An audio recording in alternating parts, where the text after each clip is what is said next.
दोस्तों, सोशियोलॉजी के टॉपर्स के मुंह से तो आपने बहुत बार सुना होगा कि उन्होंने स्लीपी के रिसोर्सेज यूज किए। तो लेकिन ऐसे भी कुछ टॉपर्स हैं जो सोशो ऑप्शनल से नहीं है।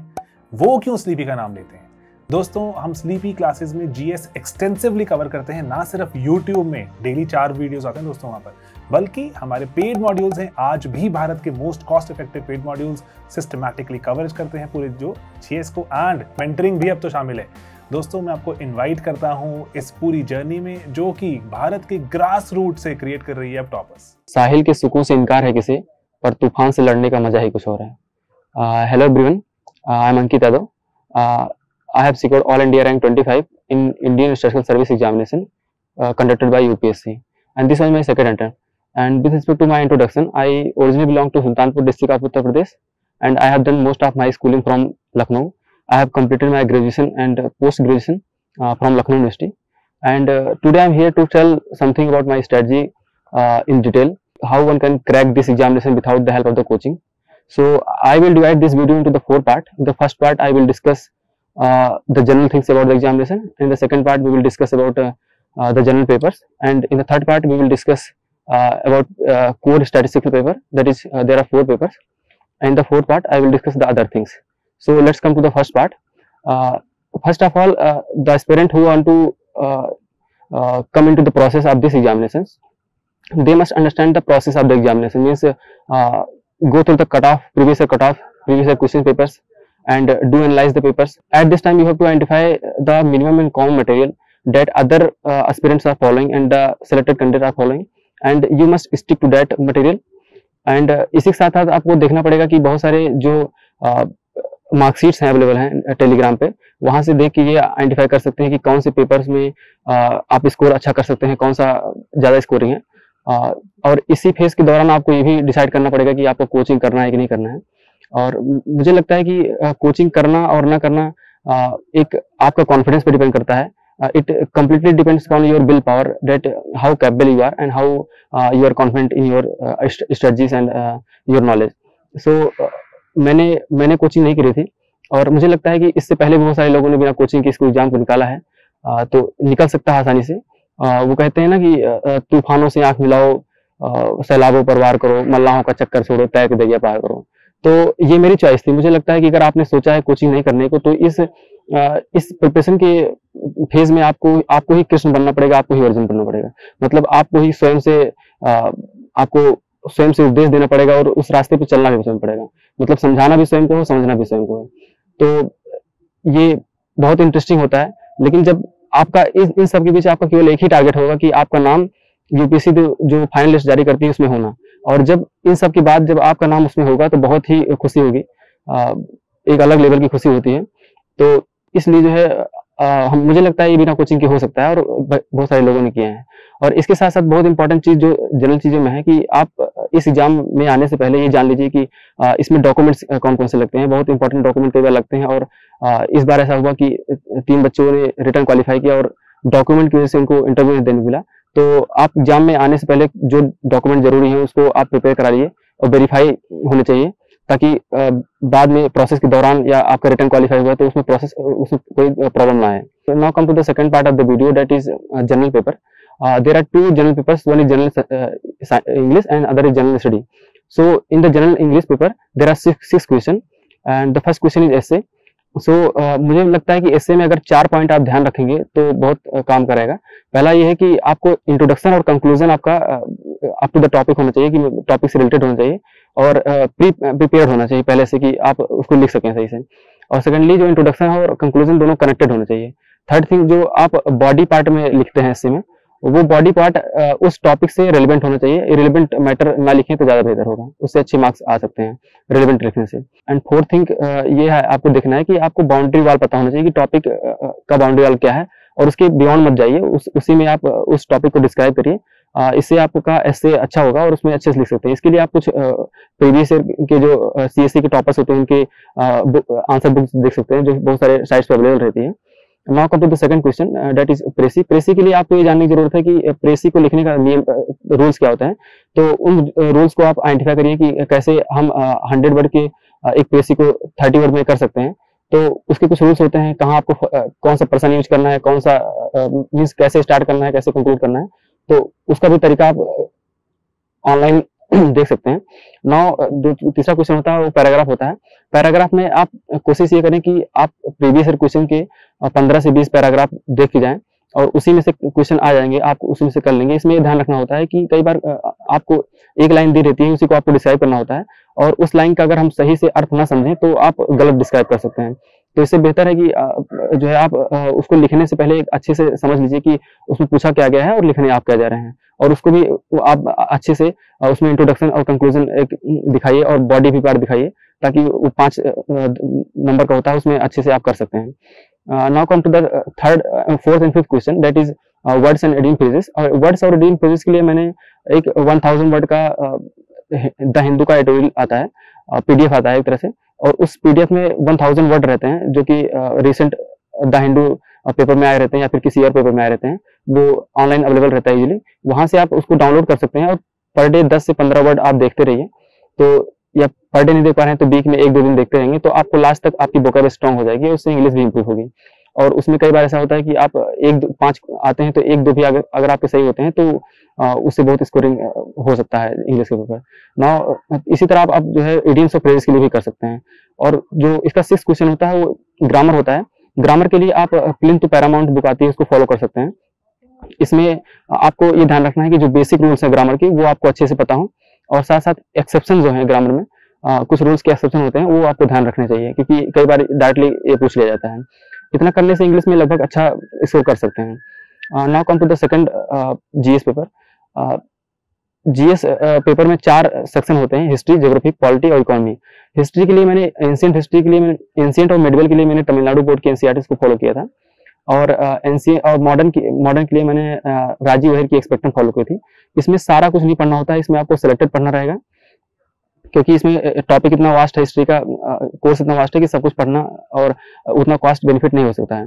तो आप प्रीवियस ईयर क्वेश्चन को एनालाइज करिए, उसके बेस पे टॉपिक्स को आइडेंटिफाई करिए, उसको एक पेपर में नोट डाउन करिए कि कौन कौन से टॉपिक बार बार पूछे जा रहे हैं। फॉर एग्जांपल भक्ति आंदोलन कई बार पूछा गया है, और बुद्धा का चैप्टर है उसमें भी क्वेश्चन आते हैं, और आर्ट एंड कल्चर के कई बार क्वेश्चन आते हैं, टेम्पल्स पे क्वेश्चन बन जाते हैं। तो इन सबको आप प्रीवियस ईयर क्वेश्चंस को 10 साल के जो हैं उसको एनालाइज करिए, उसी के बेस पे आप ये आइडेंटिफाई करिए कि कौन से क्वेश्चन बार बार पूछे जा रहे हैं और कहाँ से कौन सा एरिया वहां से आ रहे हैं question.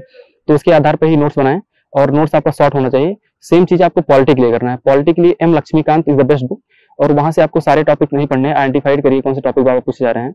For example fundamental right है, ड्यूटीज हैं, एंड डीपीएसपीज हैं, प्रेसिडेंट है, प्राइम मिनिस्टर्स हैं, एंड कॉन्स्टिट्यूशन बॉडीज हैं। इन सबको आप अच्छे से देख लीजिए और इसका एक short notes means more than half page का एक नोट बना लीजिए हर टॉपिक के लिए, ताकि लास्ट में रिवाइज करना इजी हो जाए। और इसी तरह आप इकोनॉमी के लिए, इकोनॉमी में ये जरूरी है कि आप जितने भी कीवर्ड्स हैं, फॉर एग्जांपल रेपो रेट है, रिवर्स रेपो रेट है, मॉनेटरी पॉलिसी है, बैंकिंग पॉलिसीज हैं, और कमिटीज बनती हैं, और जो भी टॉपिक न्यूज में चल रहे हैं उनका नोट्स ट्राई करिए उनके नोट्स बन जाएं, और वो नोट्स शॉर्ट्स होने चाहिए। और इसके अलावा आप जो है एक वेबसाइट होती है क्लियर आई से आप देख सकते हैं इसको। नाउ फॉर ज्योग्राफी के लिए जरूरी है कि आप इन्वायरमेंटल ज्योग्राफी पे फोकस करें और साथ साथ फिजिकल ज्योग्राफी पे फोकस करें। इन्वायरमेंटल ज्योग्राफी में कई बार बायोडाइवर्सिटी से क्वेश्चन आता है, क्लाइमेट चेंज से क्वेश्चन आता है, और ऐसे क्वेश्चन होते हैं जो बार बार रिपीटेटिव होते हैं। आप देखेंगे कि वही टॉपिक बायोडाइवर्सिटी है, उसको कई तरह से पूछा गया है और डिफरेंट ईयर्स में। तो जीएस के लिए मेनली मैंने फोकस ये किया था कि जितने प्रीवियस ईयर क्वेश्चन है उसको एनालाइज करिए, वहां से टॉपिक आइडेंटिफाई करिए, और उसी के बेस पे आप नोट्स बनाइए। और एग्जाम में आपको ये ट्राई करना है कि मैक्सिमम नंबर आप क्वेश्चन अटेंड करिए, और जो क्वेश्चन आप लिख रहे हैं, आंसर जिसका लिख रहे हैं वो रिलेवेंट होना चाहिए, रिलेवेंट टू द क्वेश्चन होना चाहिए, ताकि आप अच्छे से ज्यादा मार्क्स फेच कर सकें। और इरेलेवेंट लिखने की कोशिश मत करिए, उसमें नंबर नहीं मिलता है। Now come to the third part of the video, that is statistical paper. There are 4 papers of statistics. In the first paper of statistics, there are 4 sections.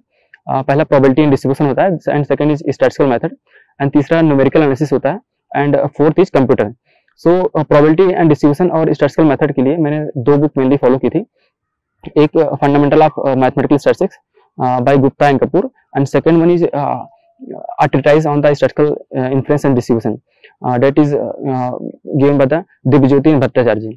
तो ये दोनों बुक एक दूसरे के एक तरह से कॉम्प्लीमेंट्स हैं। तो इन दोनों बुक में जितने भी न्यूमेरिकल्स दिए हैं एग्जाम्पल्स दिए हैं या रिमार्क्स दिए हैं उनसे आप अच्छे से गो थ्रू हो जाइए, और जो सेलेक्टिव क्वेश्चन है एक्सरसाइज में उसको आप अच्छे से करिए। ये दोनों बुक ही इस पेपर के लिए, इस टॉपिक के लिए बहुत सुटेबल है। और इवन जो भट्टाचार्य जी वाली बुक है उसमें आपको ऑर्डर स्टैटिस्टिक्स और नॉन पैरामेट्रिक भी मिल जाएगा, जो कि उसके क्वेश्चन कई बार आ जाते हैं, 2-3 क्वेश्चन आ जाते हैं, फिर वो सीधा फॉर्मूला बेस्ड होते हैं। अगर फॉर्मूले आपको नहीं पता रहेंगे तो उसको नहीं कर पाएंगे। तो इन दोनों बुक से आपको लगभग सारे टॉपिक कंप्लीट हो जाएंगे। दूसरा चीज मैं बढ़ता हूँ एनए की ओर। न्यूमेरिकल एनालिसिस में मैंने 2 मेनली बुक फॉलो की थी, एक कृष्णा पब्लिकेशन की थी और दूसरी HC सक्सेना। इन दोनों बुक में भी जितने भी रिमार्क्स दिए हुए हैं, जो सॉल्व क्वेश्चन हैं, उनको आप अच्छे से सॉल्व करिए। और जो एक्सरसाइज में जो क्वेश्चन है उसमें आप सिलेक्टिव रहिए, सारे क्वेश्चन करने की जरूरत नहीं है, लेकिन जो इंपॉर्टेंट लगे उसको आप कर लीजिए। न्यूमेरिकल एनालिसिस में ऐसा है कि जितना आप रिवाइज करेंगे, जितना आप प्रैक्टिस करेंगे और जितना फॉर्मूले आपको याद रहेंगे, उतने ही आपके आंसर आने के, एक्यूरेट आंसर आने के चांसेस ज्यादा रहेंगे। तो इसमें ऐसा होता है कि आप जितना प्रैक्टिस करेंगे आपको नई नई ट्रिक पता चल जाएगी। फॉर एग्जाम्पल कभी क्वेश्चन आता है कि find the value of the function using the Lagrange formula. तो लैग्रेंज फॉर्मूला एक तरह से डिफिकल्ट होता है कि कई बार हम क्वेश्चन लगाते हैं और कैलकुलेशन लेंदी हो जाती है और आंसर गलत हो जाता है। तो वहां पर आप ल्यूटस डिवाइड डिफरेंस फॉर्मूला यूज कर सकते हैं, या और भी दूसरे फॉर्मूले हैं जो यूज कर सकते हैं। तो ये सब ट्रिक आपको प्रैक्टिस के दौरान ही पता चलेगी कि कौन सा फॉर्मूला कहाँ लगा के इजीली आंसर प्राप्त कर सकते हैं। और इसीलिए इसमें कहते हैं कि अप्रोच बहुत इंपॉर्टेंट होती है कि आपका कौन से फॉर्मूले से आंसर के लिए अप्रोच कर रहे हैं। Now come to the computer. Computer के लिए मैंने ई बाला गोस्वामी की बुक फॉलो की थी। इस बुक में ऐसा है कि कई बार कोई भी लाइन से उठा के क्वेश्चन बन जाता है। तो इस बुक में आप ये देखिए कि कौन कौन सा टॉपिक सिलेबस में है और उसी के अकॉर्डिंग शॉर्ट नोट्स प्रिपेयर कर लीजिए और बार बार उसी को रिवाइज करिए। इसके अलावा क्लास 11th एंड 12th की कुछ NCERTs हैं, जैसे सिक्योरिटी है और नंबर सिस्टम है। नंबर सिस्टम से हमेशा क्वेश्चन आते रहते हैं, तो ये टॉपिक अच्छे से प्रिपेयर होने चाहिए। और NCERTs में शायद बहुत ईजी दिया हुआ है, तो उसको भी आप देख सकते हैं। और जो टॉपिक इन दोनों बुक्स में नहीं मिलते हैं उसको आप गूगल करके एक नोट्स बना सकते हैं। और कंप्यूटर में बहुत सारे टर्मिनोलॉजीज होती हैं, उसको आप गूगल करके देख सकते हैं। तो कंप्यूटर में सीधा यही है कि आप जितना रिवाइज करेंगे, जितनी बार इसको मल्टीपल रिवीजन करेंगे, उतना ही बेनिफिशियल होगा ये। Now come to the statistics second. इसमें मेनली 3 सेक्शन होते हैं। एक स्टैटिस्टिकल इन्फ्रेंस होता है, स्टैटिस्टिकल इन्फ्रेंस बहुत स्कोरिंग होता है, और दूसरा लीनियर मॉडल होता है, and third one is official statistics. तो स्टैटिस्टिकल इन्फ्रेंस के लिए मैंने मेनली 4 बुक फॉलो की थी। पहला कि अपना fundamental of mathematical statistics by BK Gupta and SC Kapoor, and secondly मैंने फॉलो किया था BK Rohatgi, and third one is ये treatise on the statistical inference and distribution by दिव्यतीन भट्टाचार्य जी। और चौथी बुक जो थी एक मनोज श्रीवास्तव की 2 बुक्स आती हैं, hypothesis testing and theory of estimation. इन चारों बुक से अगर आप पढ़ते हैं तो आपको RBI के लिए भी काम आ जाएगा ये, और साथ साथ जितने इसमें कॉन्सेप्ट दिए हुए हैं लगभग अगर आप उसमें पढ़ लेते हैं तो वो बहुत काफी हो जाएगा इस एग्जाम के लिए। नाउ इसमें ये समझना होता है कि अगर आप बार बार क्वेश्चन को रिपीट सॉल्व कर रहे हैं तो इसमें क्वेश्चन याद भी हो जाते हैं, आंसर याद हो जाएंगे कि कौन से क्वेश्चन का क्या आंसर है। तो और स्कोरिंग भी बहुत ज्यादा होता है। तो इन्फ्रेंस पे अगर फोकस किया जाए तो पेपर 2 में अच्छा स्कोर कर सकते हैं। नाउ जो सेकंड इसका सेक्शन है वो लीनियर मॉडल है। लीनियर मॉडल के लिए मैंने जो फंडामेंटल ऑफ अप्लाइड स्टैटिस्टिक्स होती है उसमें एक चैप्टर होता है एनोवा। एनोवा से आप एनोवा पूरी तरह से पढ़ लीजिए, कई बार उसमें से बहुत क्वेश्चन आते हैं।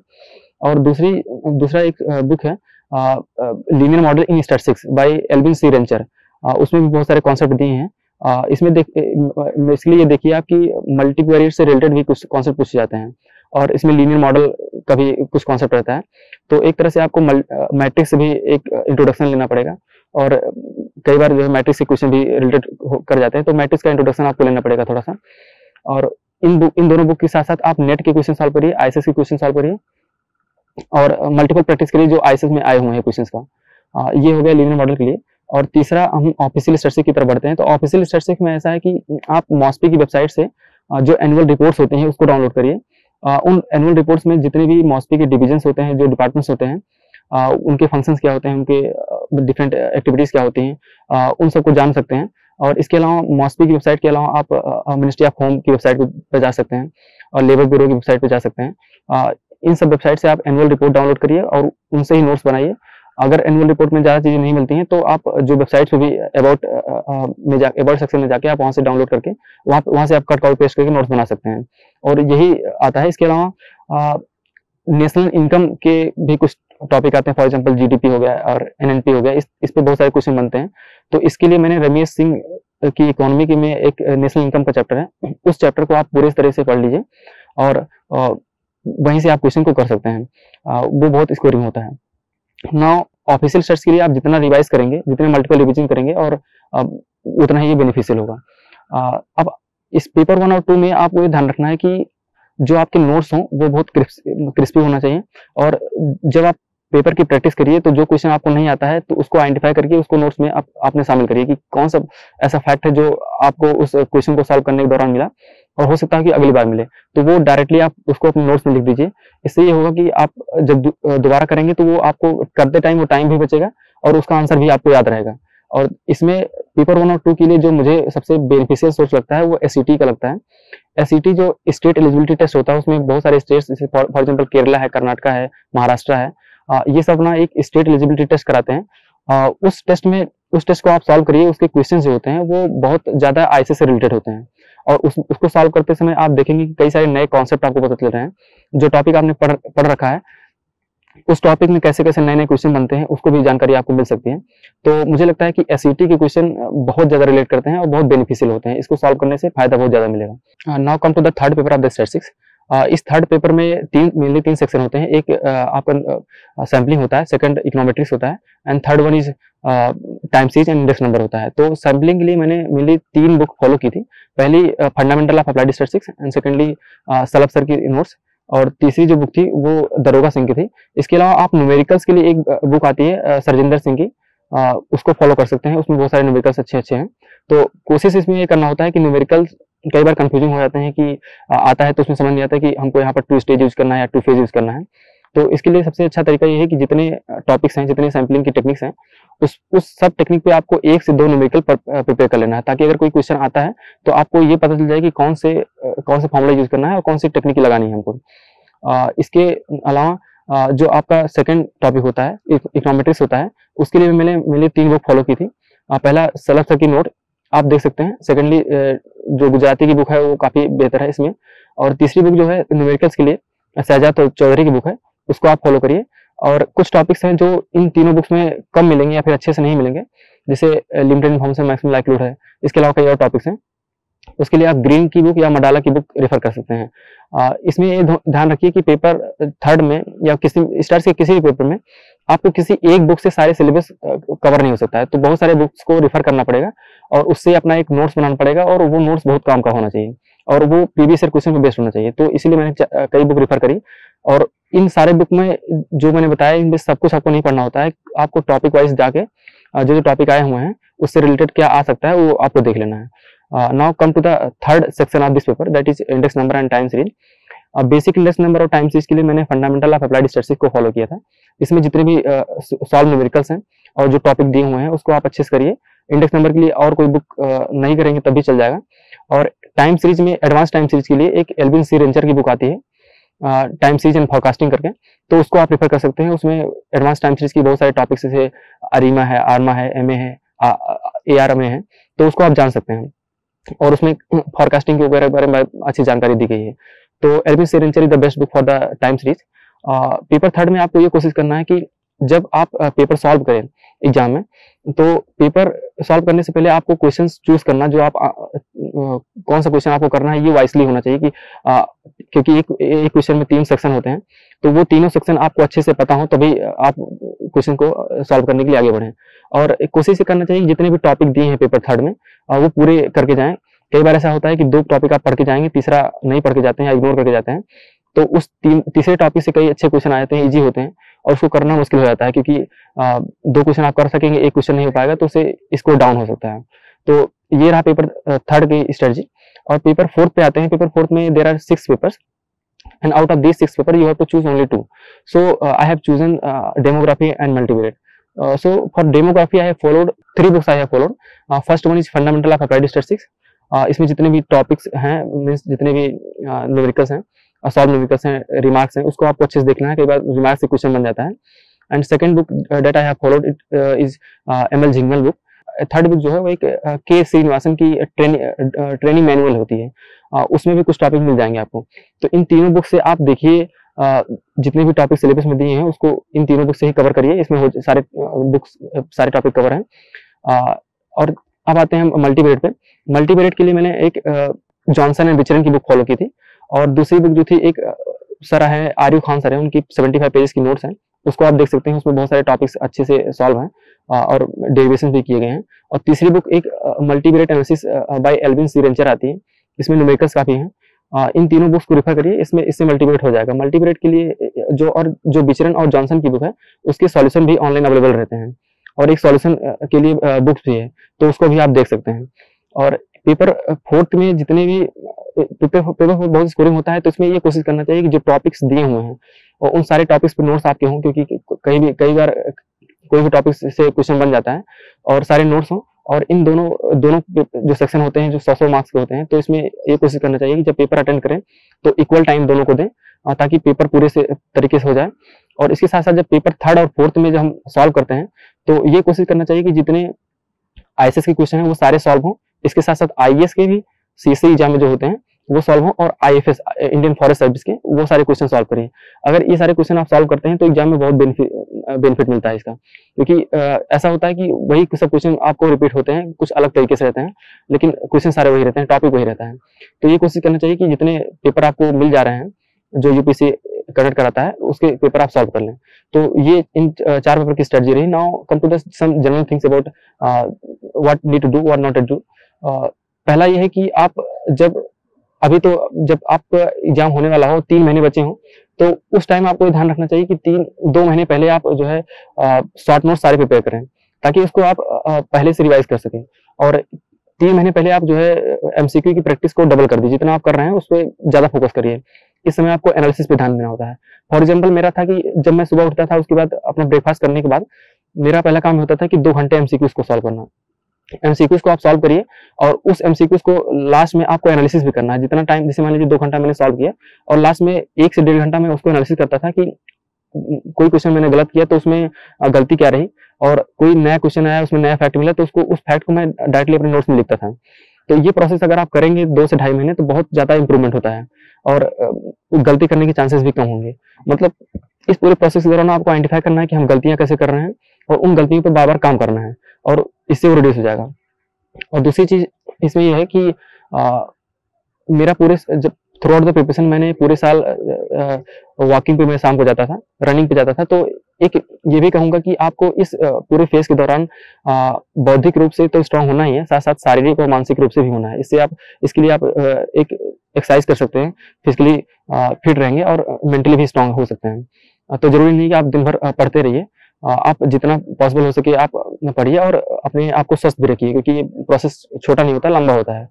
थर्ड क्वेश्चन जो कॉमन क्वेश्चन है कि पेन कौन सा यूज करें। पेन अपने सुटेबिलिटी के अकॉर्डिंग यूज करिए। बहुत सारे पेन मार्केट में है, आप 5-10 पेन खरीद लाइए और उससे वो पेन देख लीजिए लिख करके, जिसमें आपकी स्पीड अच्छी हो रही है, जिसमें आपकी राइटिंग अच्छी हो रही है। ये बहुत कॉमन सा क्वेश्चन है, लेकिन कई बार कंफ्यूजन हो जाता है, तो इसको आप इस तरह करके सॉल्व कर सकते हैं। After my graduation I also got an opportunity to do MSc in computer science from NIT Trichy. This was a good opportunity for me to join the private jobs. So I want to add one thing with this, because the things that you are interested for, you will do better in that thing. So it is good for you कि वो चीज आप follow करिए जिसको आप really करना चाहते हैं। तो इस फेज में डिसीजन आपको बहुत मैटर करता है। जैसे मैंने डिसीजन लिया कि मुझे कोचिंग नहीं करना, मैं इसको कर सकता हूँ। It is my confidence that I can handle this things properly, और मैंने NIT नहीं ज्वाइन किया। तो keep in the mind that your decisions always define the course of your life. Your decision defines what you will do in your life. So always stick to your decisions. और इसमें ये कोशिश करना चाहिए कि आप अपने काम पे लगातार करते रहिए और अपनी गलतियों को आइडेंटिफाई करते रहिए। और इस पूरी बात के साथ मैं अपनी सफलता का श्रेय अपने दादाजी, अपने माता पिता और अपने भाई बहन को देना चाहता हूँ। और इस वीडियो के माध्यम से मैं अपने सारे टीचर्स को हृदय से नमन करता हूँ, जिन्होंने मुझे सिखाया, पढ़ाया और बनाया। मैं आजीवन उनके आशीर्वाद का आकांक्षी रहूंगा। So I believe that you are the architect of your life. Whatever the decision that you will take about yourself, about your career, will define the course of your life. So as a human being, our duty is to work hard. So do the things that defines you. और आप जो है वो काम करिए जिससे आपको सफलता मिले, आप आगे बढ़ते रहिए। यूपीएससी की वर्ड में एक बहुत फेमस कविता है, उसको मैं आपको सुनाऊंगा, उससे कॉन्फिडेंस आपको बूस्ट होगा। जब नाव जल में छोड़ दी, मझधार में ही मोड़ दी, दे दी चुनौती सिंध को, फिर धार क्या मझधार क्या। कह मृत्यु को वरदान ही जब मरना लिया ठान ही, कह मृत्यु को वरदान ही जब मरना लिया ठान ही, तो फिर जीत क्या फिर हार क्या। छोड़ सुख की कामना आरंभ कर दी साधना, संघर्ष पथ पर बढ़ चले फिर फूल के अंगार क्या। अब नौका तट को छोड़ चली है, जाने यहाँ किस ओर चली है, ये बीच नदी की धारा है, सूझता न कूल किनारा है, ले लील भले आधार मुझे, लौटना नहीं स्वीकार मुझे। तो मैं आप सभी को कहना चाहूंगा कि आप अपने काम में लगे रहिए और जरूर सफल होंगे। And all the best for you and thank you.